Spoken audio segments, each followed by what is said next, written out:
FDFS tax Tamil நேயர்களுக்கு வணக்கம்.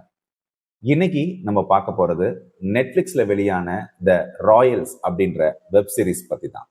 த Royals ஒரு பேருக்கேத்த ஒரு பெரிய பிரம்மாண்டமான ஒரு திரைக்கதை அம்சம் கொண்ட ஒரு திரைக்கதையா இது இருக்கும் அப்படின்னு நினைச்சு பார்த்தோம்.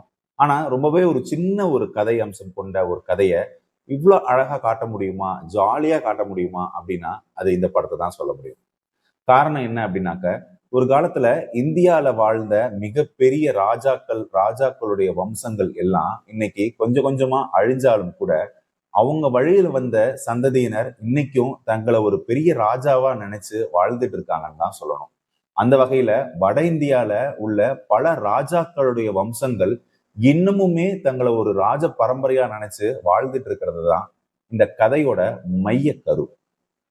இப்படி ராஜ பரம்பரைகளுடைய மறுபக்கம், அதாவது ஒரு காலத்துல அவங்கள மாதிரியான ஒரு செல்வ செழிப்பான ஆட்களையும் பார்க்க முடியாது.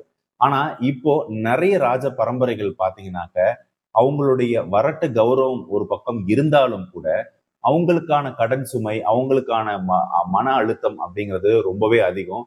அப்படி இந்தியாவுல, வட இந்தியாவுல நிறைய ராஜ குடும்பங்கள் இன்னைக்கு பெரிய பெரிய கடனாளிகளாகவும் தங்களுடைய அந்த ராஜ குடும்ப வம்சத்தை அழிய விடக்கூடாது அப்படிங்கிறதுனால இன்னமுமே அவங்க தங்களை ஒரு ராஜாக்களுடைய பரம்பரையா நினைச்சு வாழ்ந்துட்டு இருக்காங்க. சரி, இந்த படத்தோட கதை என்ன அப்படிங்கிறத நான் சொல்லிட்டேன். இந்த படத்துல வர சுவாரஸ்யமான சில நிகழ்வுகள், அதாவது இந்த ராஜ குடும்பத்திலிருந்து வந்த நம்ம கதாநாயகனுக்கு ராஜ பரம்பரை மீது ஒரு பெரிய வெறுப்பும் சலிப்பும் இருக்கு. அவருக்கு பிடிச்ச மாடலிங் துறைய அவர் தேர்ந்தெடுக்கிறாரு. தன்னை ஒரு பெரிய மாடலாவும் அங்கீகரிக்கணும் அப்படின்னு நினைச்சு அவர் போராடிட்டு இருக்காரு. நம்ம கதாநாயகனுக்கு ஒரு தம்பி இருக்காரு. அவர் என்ன பண்றாங்கன்னா வீட்டிலேயே இருக்காரு. அவருக்கு வேற எந்த வேலையும் கிடையாது. அதனால ராஜ பொறுப்புகள் எல்லாத்தையும் அவர் வீட்டில இருந்து பாத்துக்கிறாரு.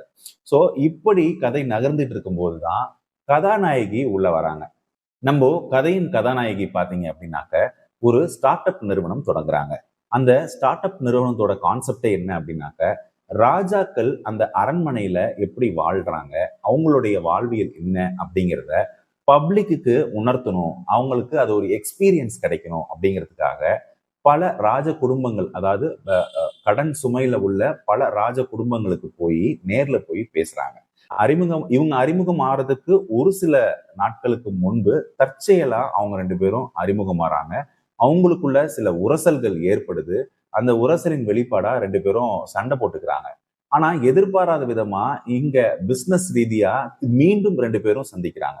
அப்போ இவங்க ரெண்டு பேருக்குள்ள இருக்கிற இந்த ஈகோ இந்த படத்தை அடுத்தடுத்த கட்டத்துக்கு நகர்த்திட்டு போகுது.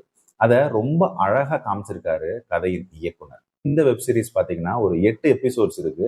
இந்த வெப் சீரிஸ் ஒரு ஃபேமிலியோட என்கேஜ் பண்ணக்கூடிய ஒரு வெப் சீரிஸ்ங்கிறதுனால இதை நம்ம பாசிட்டிவ் நெகட்டிவ்னு சொல்லி அதுக்குள்ள ரொம்ப போய் ஆராய வேண்டிய அளவுக்கு அதுல ஒன்றும் பெரிய சமாச்சாரம் இல்லை. நல்ல ஒரு என்டர்டைன்மெண்டான ஒரு வெப் சீரிஸ்ன்னு சொன்னாக்க அது தி ராயல்ஸ். ஸோ மக்களே, இந்த வெப் சீரிஸை பார்த்து என்ஜாய் பண்ணுங்க. மீண்டும் வேறொரு நிகழ்ச்சியில நம்ம சந்திப்போம். அதுவரை உங்களிடமிருந்து விடைபெறுவது நான் உங்கள் அபராஜித்தன்.